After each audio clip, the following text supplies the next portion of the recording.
Hi, this is Steve Turner with SVTperformance.com. We're about to take our first ride in a Shelby GT350R.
Mode right now. So that'd be just return the key on. So the exhaust valves are in their less aggressive standpoint. That's why it's quiet, relatively quiet. Yes. Stability control is, much more muted, and it's gonna come in a lot more aggressively because it's more than street driving. Yes. And then the dampers are in their softest mode. Okay. So the car is going to be a little bit more compliant right now. So this is nice just for us to talk about the car. Then we'll switch to a different mode here in a second. Okay. So, Grattan is a very tight, technical, very bumpy track. So we're going to try both upper damper modes for you to get a feel for it. So right now we're in the softer mode. So I'm going to flip to the track mode, drive mode. Okay. So that's going to default to the stiffest damper mode. We're going to start in the softer damper mode first, in the middle damper mode, what we call sport mode. Okay. So that's going to be a little bit more compliant, but still the MagnaRide being active damping, we get a lot of aggressiveness as we turn and such. We're still going to do a lot of work there. And our stability control, though, is going to be in the more open state. So we're going to leave stability control where it is right now and just run this. Is that cool? Yeah. All right, if you're good, I'll go start running a little bit more. Let's have at it. All right. Okay, here we go.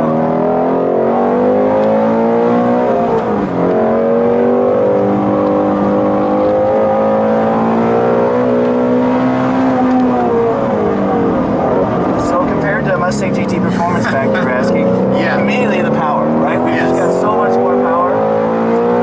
So the acceleration rate right here is really, really good. Over this bump right here, Mustang GT horseback only has passive dampers as an active dampers, so it's not going to be able to absorb those huge dips as well. This will actually catch the car. Right. And the damping's active in the sense that it's actively trying to control the body. We do a lot of work to with the dampers at a track like this, at this great track, as a matter of fact, among others, to try and control the body to not only make it feel comfortable with the driver, also to get maximum adhesion, maximum support, lots of good feedback to the driver, so whatever he does with the steering, the throttle, the brakes, the car reacts and responds to what that driver's asking. Yeah. Well, it seems to have pretty amazing grip for a car with street tires. Absolutely. People don't believe that these are street tires. As a matter of fact, during development, we benchmarked the Hoosier DOT race tire, Yes. as well as the Michelin Slick. Those Wow. were the two of the tires, the American Le Mans Slick. We actually looked as a reference. We tested on our car to see how we stack up to it. Where those tires were better, where we can improve the street tire to be more like that in a track situation.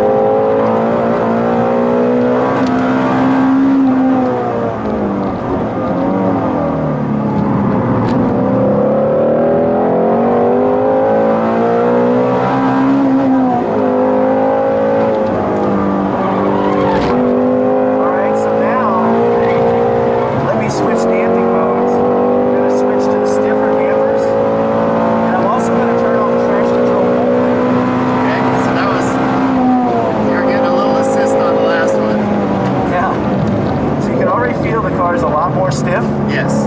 over the bumps there, but it's also going to give me a little bit more response. Whenever I do a small throttle change to direct the car during the corner, like right there, I let off the car, and you feel it start to go right when I let off the gas. Yeah. So that's going to give you more control of the car, more immediate control of the car for a very experienced driver.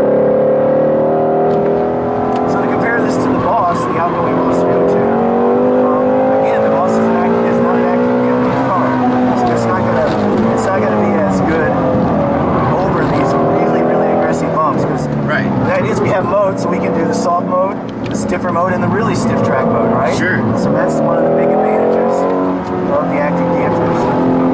As well as in all those modes, you can just kind of get the cake and eat it too, you know?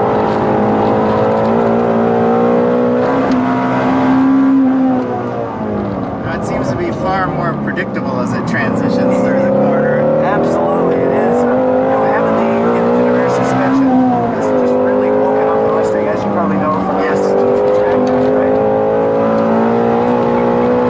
After this, I'm wide open right now. We're just hauling ass to that turn, right? Yes. That's about 100 miles an hour right through that turn. And you just feeling grip, feeling me really flying over those bumps.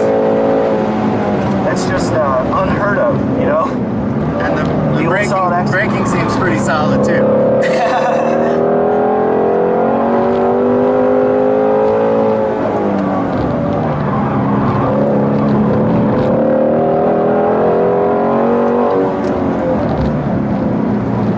There's a little bit of understeer just for low driver comfort.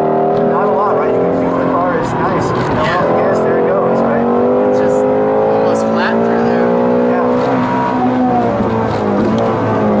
And over that jump, you would never get a passive car to be so boom, and it just sticks, right? I was gonna say Yes, James, on cool down. it seems like it would be pretty scary in another car to get airborne like that.